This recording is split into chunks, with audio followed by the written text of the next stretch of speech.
India పాకిస్తాన్కి జరిగిన యుద్ధంలో ఇటువంటి ఒక ట్విస్ట్ బయటపడుతుందని అసలు నేను ఎక్స్పెక్టే చేయలేదు. ఇప్పుడు నేను చెప్పబోయే ఈ విషయం చాలా ఇంపార్టెంట్. ఇది చాలా మందికి రీచ్ అవుతుందని అనుకుంటున్నాను. సరిగ్గా పహల్గామ్ అటాక్ జరగడానికి 2 నెలల ముందు యుఎస్కి చెందిన మాక్సాట్ టెక్నాలజీస్ అనే ఒక స్పేస్ టెక్ కంపెనీకి అన్యూజువల్గా చాలా హై అమౌంట్ ఆఫ్ ఆర్డర్స్ వచ్చాయి. పహల్గామ్ ఇంకా దాని చుట్టుపక్కల ఉండే ఏరియాల హై రిజల్యూషన్ శాటిలైట్ ఇమేజరీ కావాలని ఈ ఆర్డర్ చేశారు. కేవలం పహల్గామ్ మాత్రమే కాకుండా పుల్వామా, పూంచ్, అనంతనాగ్ ఇలాంటి వేరియస్ ప్లేసెస్ యొక్క హై రిజల్యూషన్ ఇమేజెస్ కావాలని వాళ్ళు అడిగారు. నిజానికి ఈ ఆర్డర్లు జూన్ 2024 సంవత్సరంలో మొదటిసారి వచ్చాయి.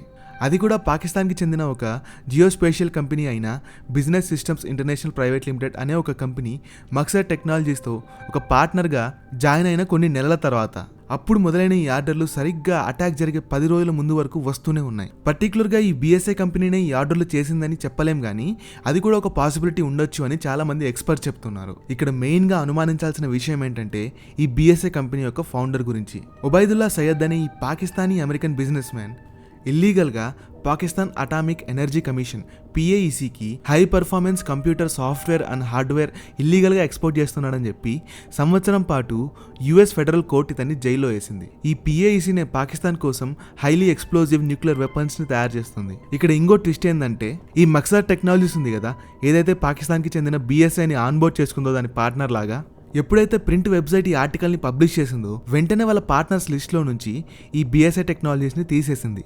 ప్రింట్ ఈ ఆర్టికల్ని పబ్లిష్ చేసింది ఫ్రైడే, May 9. వెంటనే సాటర్డే మక్సర్ టెక్నాలజీస్ ఈ బిఎస్ఐని వాళ్ళ లిస్ట్లో నుంచి తీసేసింది. ఇదే అన్నిటికంటే అనుమానించదగ్గ విషయం.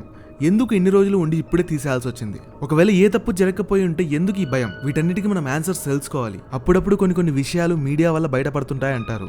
ఇది కూడా అలాగే బయటపడుతుందేమో, ఎవరికి తెలుసు? ఈ విషయం మీద తప్పకుండా ఇన్వెస్టిగేషన్ జరిగి తీరాలి. అప్పుడే మనకు కావాల్సిన నిజాలన్నీ బయటకు వస్తాయి. ఈ విషయం మీద మీరేమనుకుంటున్నారు? ఇది జస్ట్ కోఇన్సిడెన్సే అంటారా, లేదంటే నిజంగానే ఒక పెద్ద కుట్ర ఉందా? కింద కామెంట్ చేయండి. జై హింద్.